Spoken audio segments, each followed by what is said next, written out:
Samantha thought her mother's fading memory was just age catching up. But the truth was far darker. Her mother's confusion came from remembering a secret she was never meant to tell. When Samantha finally revealed that she wasn't just her mother's daughter, but her clone, the audience froze. Even Dr. Phil stopped mid-sentence, because this time the truth sounded impossible, but it was real. The studio lights were bright, but the air felt heavy, charged electric waiting. Samantha sat across from Dr. Phil, her fingers gripping the edge of her chair.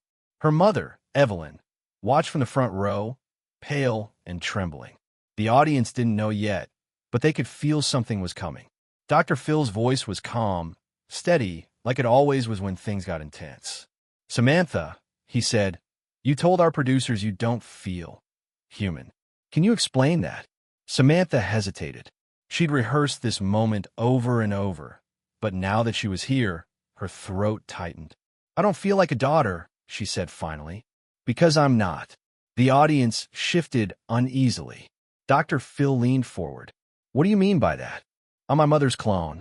Silence. Actual, breath-holding silence. Then, a collective gasp rippled through the crowd. Dr. Phil didn't react immediately. He just looked at her, eyes narrowed slightly, as if trying to read the space between her words. "Samantha," he said softly, "that's a very serious claim."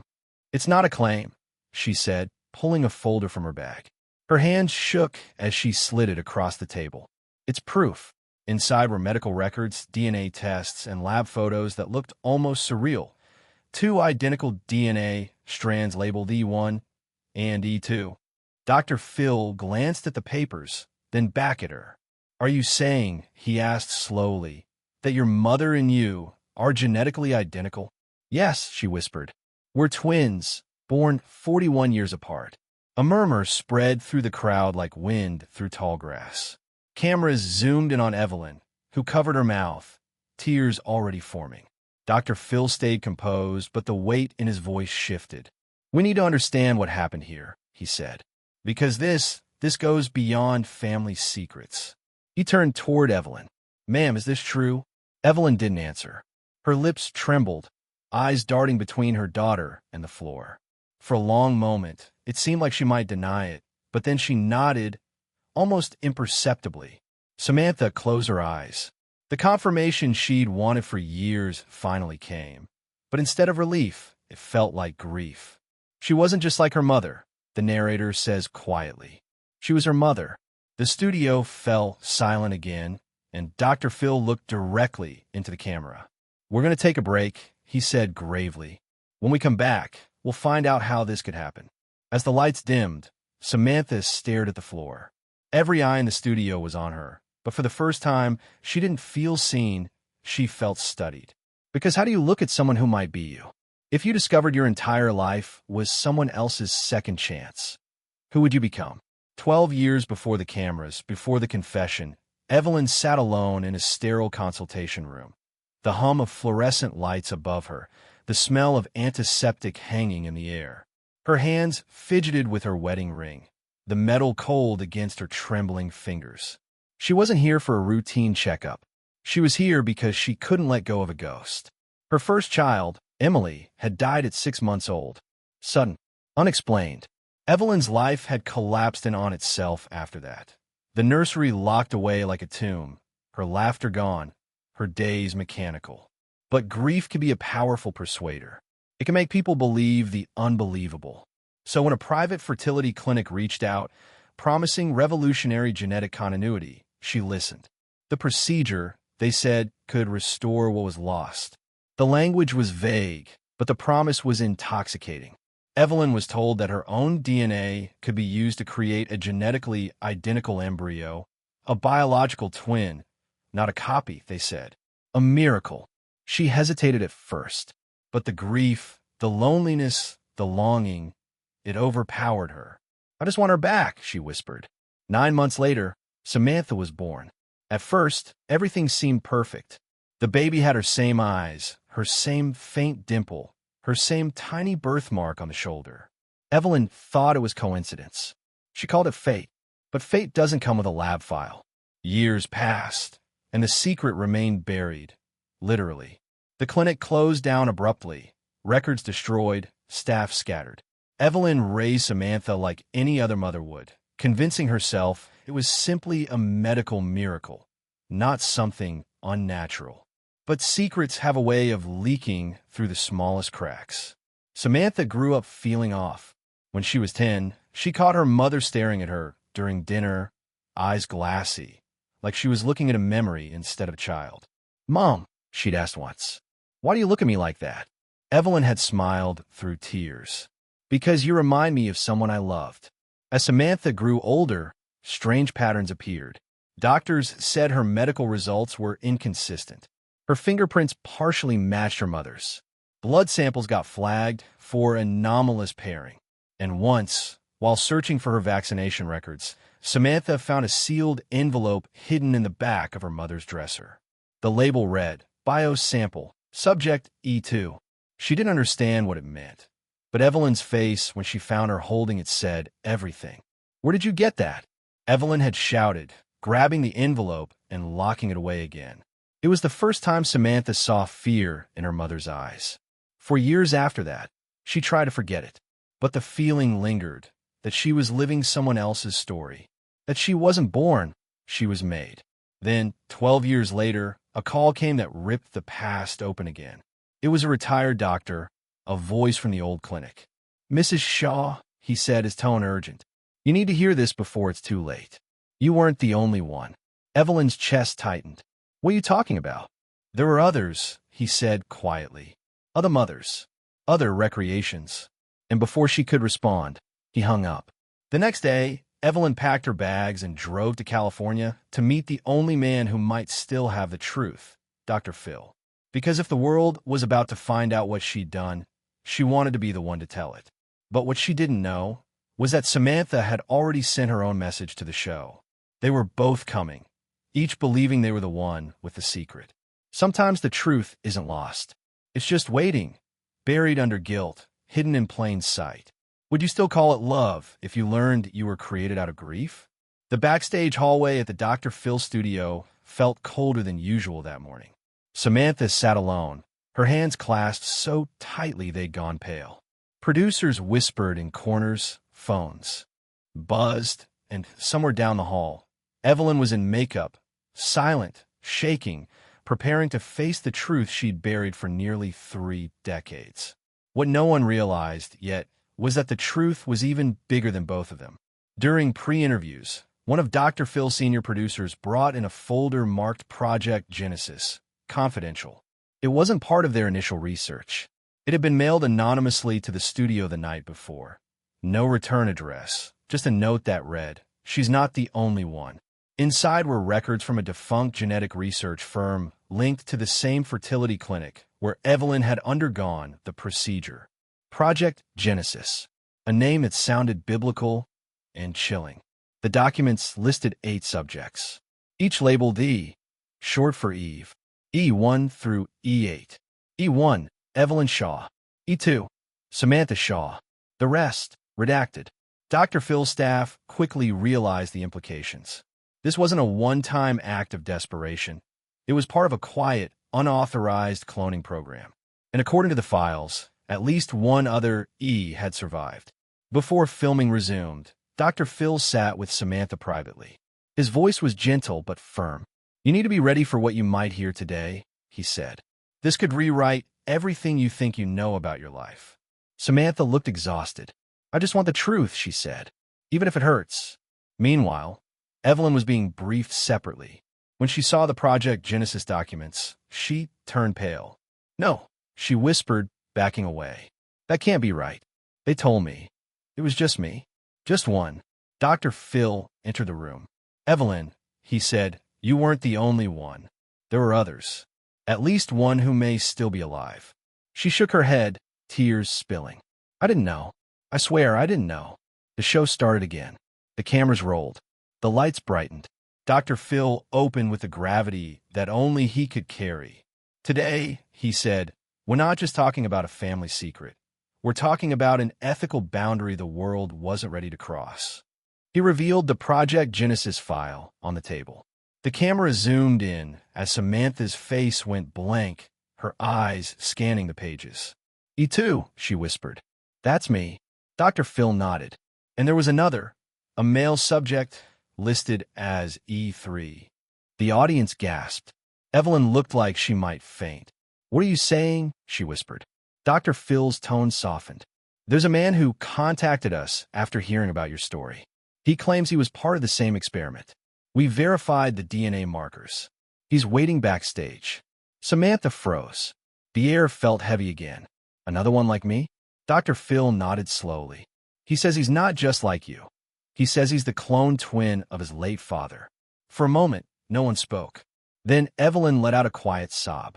Oh my God, what have they done? Dr. Phil gestured to the curtain. Let's hear it from him. The door opened, and a man walked out, mid-30s calm, but visibly haunted. His name was David. He sat beside Samantha, hands clasped. I was born in 1990, he began, voice low. My parents told me I was conceived through IVF. But 2 years ago, I found out my DNA was an exact match to my father's. Not half, full. 100. Same birthmark, same blood type, same everything. Samantha looked at him in disbelief. You're saying they made you from him? He nodded. Project Genesis. They called it continuity preservation.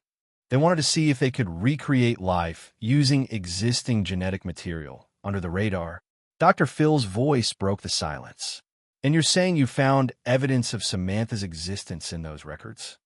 David nodded. Yes. E2 was listed as successful replication, viable offspring. That's her. Samantha covered her mouth, shaking her head. Evelyn couldn't even look at her. They told me it was safe, she cried. They told me it was legal. They said she'd be mine. David turned to her gently. She is yours, but she's also you. The words landed like thunder. Dr. Phil leaned forward, eyes locked on Samantha. You understand what this means, right? Samantha looked up, her face streaked with tears. I was never born. I was remade. And then, quietly, she stood. I can't do this, she said, stepping away from the stage. I'm done living someone else's life. The cameras caught the moment. Her walking off stage, leaving her mother sobbing, the audience too stunned to breathe. Dr. Phil didn't chase her. He just watched her go. Sometimes, he said softly, the truth doesn't set you free right away. Sometimes it breaks you first.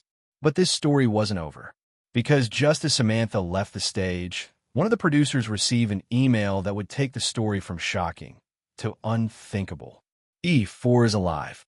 Can identity survive when your origin story was never meant to exist? The next morning, Los Angeles was gray and quiet, a rare fog rolling in from the coast. The Dr. Phil crew arrived early, but the atmosphere was different. There was no stage banter, no laughter. Everyone spoke in whispers, aware that something extraordinary and painful was still unfolding behind closed doors.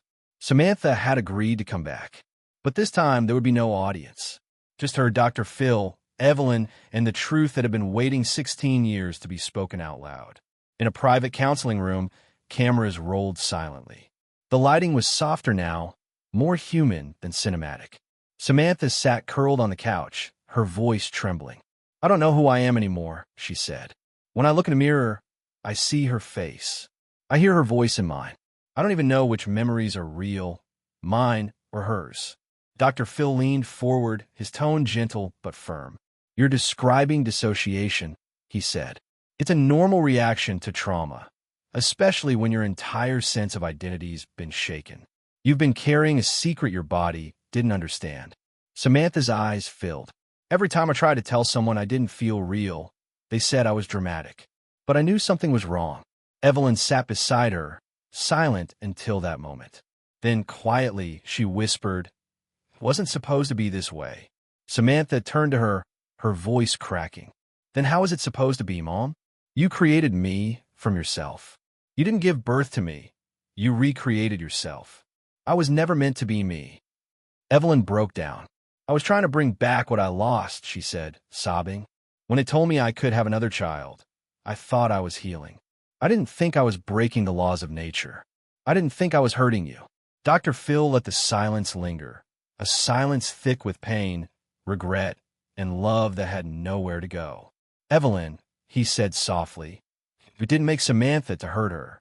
You made her because you couldn't face your grief. But love without truth becomes control. You have to let her be more than your mirror. Evelyn looked up through tears. I didn't think of her as my second chance, she said. I thought she was my first redemption. Samantha blinked, the words sinking in. Redemption. That was the word Evelyn had been chasing all her life. Through science, through motherhood, through secrets. I'm not your redemption, Samantha whispered. I'm your daughter. Let me be that. The room went still again. You could almost hear the hum of the camera lenses adjusting, capturing the exact moment where forgiveness started. Not loudly, but quietly, almost shyly. Dr. Phil spoke gently. Samantha, the way you were created doesn't define you. What defines you is how you choose to live now that you know. She nodded, breathing shakily. I want to live for me. Not as her second life. Not as an experiment. Then one of the producers entered, hesitating.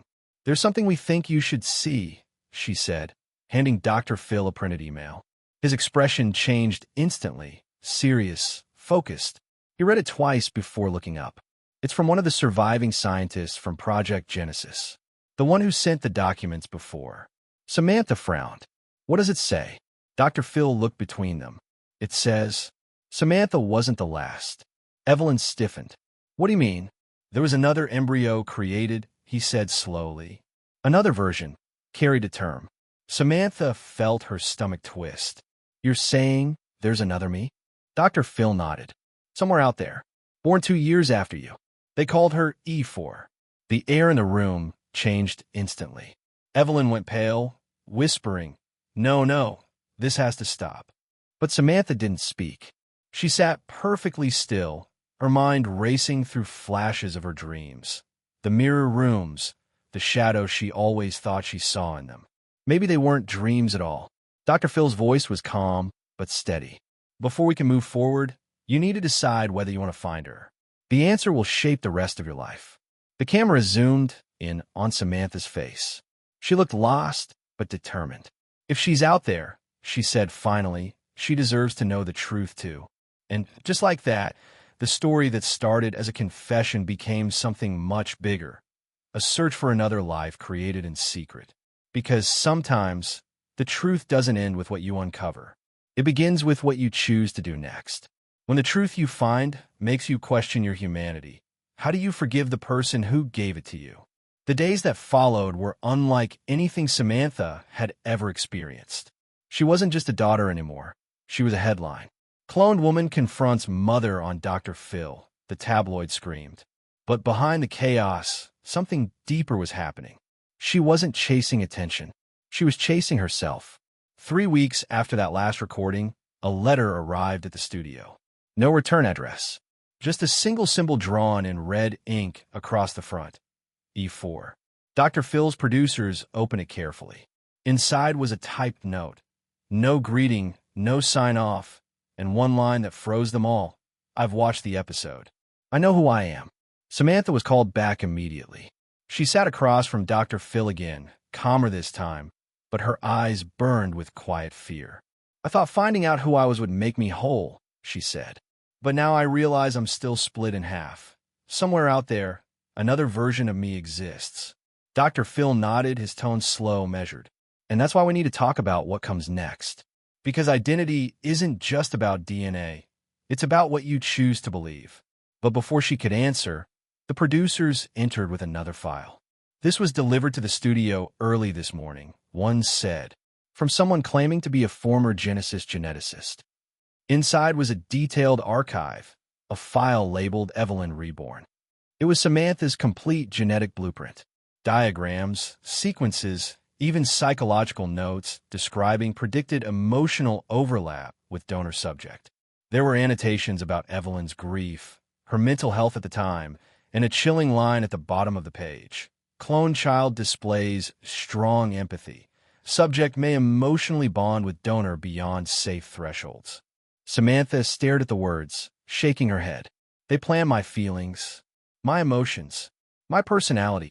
Dr. Phil's voice softened. You're not their creation, Samantha.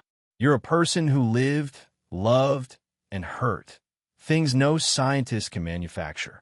She took a breath, her hands trembling. Then I need to prove that. I need to show them I'm more than what they designed. And that's when she decided she wanted to meet E4. The team traced the letter's postmark to Oregon. It took days of calls, background checks, and cautious outreach. Finally, they found her, a young woman named Nora, 26 years old. Same facial structure, same eyes, same voice. When the producers told Samantha, she didn't speak. She just stared out the window for a long time. I've always felt like I was missing someone, she said finally. Maybe that's why. A week later, Nora agreed to appear, off camera, privately. The reunion happened in a quiet hotel suite. No audience, no spotlight, just two versions of one soul meeting for the first time. Samantha walked in slowly, her breath shaking. Nora stood at the window, back turned. When she turned around, it was like looking into a time-lapsed reflection. Same posture, same nervous smile. Neither spoke for almost a minute. Then Nora whispered, "So it's true." Samantha nodded. "It's true." The women sat across from each other, the silence both awkward and sacred. Finally, Nora said, "Do you ever feel like you're living someone else's story?" Samantha smiled faintly. Every day. It wasn't a tearful reunion. It wasn't dramatic. It was quiet, raw. Two human beings realizing they shared more than DNA. They shared confusion, loss, and the ache of being manufactured without consent. Later, Dr. Phil reflected on it during the closing shoot. Sometimes, he said, the past doesn't disappear, it replicates. But how we respond to it determines who we really are. That day, Samantha made a choice. She looked directly into the camera and said, "I'm not Evelyn Reborn. I'm not Project Genesis. I am Samantha, and I choose to exist as me." The audience, silent at first, began to applaud. Not because it was a spectacle, but because it was real. Evelyn, sitting offstage, cried quietly. She finally saw what she couldn't see before. Her daughter wasn't her reflection anymore. She was her redemption. The show ended not with applause, but with a single shot. Samantha and Evelyn walking backstage together, hand in hand, their silhouettes merging under the glow of the studio lights. Because she wasn't her mother's copy, she was her mother's cure. Would you forgive someone who created you out of sorrow? It's been 6 months since that day in the studio. 6 months since Samantha stopped being a headline and started being human again. The story didn't end with a hug or a fade to black. It continued in the quiet, unfilmed moments that never make it to TV, the kind of moments where healing finally begins. Samantha moved back to her hometown in Ohio, the same one where Evelyn had raised her, but something was different now. The air felt lighter. The guilt that used to sit between them had turned into something else, understanding. Evelyn had started therapy, finally confronting the grief that had driven her to the clinic all those years ago. She said she used to dream of her first daughter every night, but lately, that dream had faded. "Not because I forgot her," she told Dr. Phil in a follow-up call, "but because I finally let her rest." Samantha, meanwhile, had found a purpose. The woman who once hated her existence now spent her days helping others who were born through controversial or experimental means. Children of failed medical programs, unregistered surrogates, or lost fertility records. She called her foundation the Mirror Project. "It's for people like me," she said during a brief return appearance on the show. "People who were created in the shadows, but still deserve the light." Dr. Phil listened, visibly proud but still grounded. "Samantha," he said, "when we first met, you said you didn't feel real. Do you feel real now?" She smiled, that calm, certain kind of smile that only comes after pain has been processed. "More than ever," she said. "Because for the first time, I'm living my own story, not someone else's second chance." The camera cut to Evelyn in the audience. She was smiling too, softer now, humbled. The kind of smile that says, "I finally understand." Later that night, after the show, Samantha walked the empty hallways of the studio, the same one she'd once run down in tears months earlier. She stopped at a framed photo on the wall, Dr. Phil shaking hands with past guests who had rebuilt their lives. Beneath the photo was a small plaque that read, "Truth doesn't destroy families. It rebuilds them differently." She whispered to herself, "Yeah, it does." Then, she reached into her bag and pulled out something. A sealed envelope addressed to Nora, her clone sister. She had written the letter weeks ago, but she hadn't found the courage to send it. Tonight, she decided to. In the letter, she wrote, "We may share the same DNA, but that doesn't mean we're copies. You're you. I'm me." And maybe that's what this whole thing was meant to teach us, that identity isn't something we inherit. It's something we build. As she dropped the letter in the post box outside the studio, a sense of peace washed over her. Not closure, but clarity. In the final segment, Dr. Phil's voice narrated over soft piano music, footage showing Samantha and Evelyn working together at the Mirror Project, helping families uncover long-hidden truths. Family, he said, isn't made in a lab. It's made in love, in pain, and in forgiveness. DNA might connect us, but compassion is what keeps us together. The camera panned out slowly, Samantha hugging Evelyn, Nora visiting the foundation for the first time, 3 versions of one story standing side by side. And in that image, there was no experiment, no secret, no scandal. Just people learning to be whole. Dr. Phil's voice faded on one final line. The truth doesn't erase your past. It just gives you the strength to write the next chapter yourself. Then silence. No aplausos. No outro music. Just the hum of the studio lights dimming to black. Because some stories aren't meant to end with drama. They're meant to end with peace. When truth rewrites your past, will you have the strength to live your own future? If this story moved you, share it with someone who believes identity is more than biology. Have you ever uncovered a truth that changed how you saw yourself or your family? Tell your story in the comments. Your words might help someone heal today. And if you want more stories that remind us of truth, family, and forgiveness, don't forget to subscribe.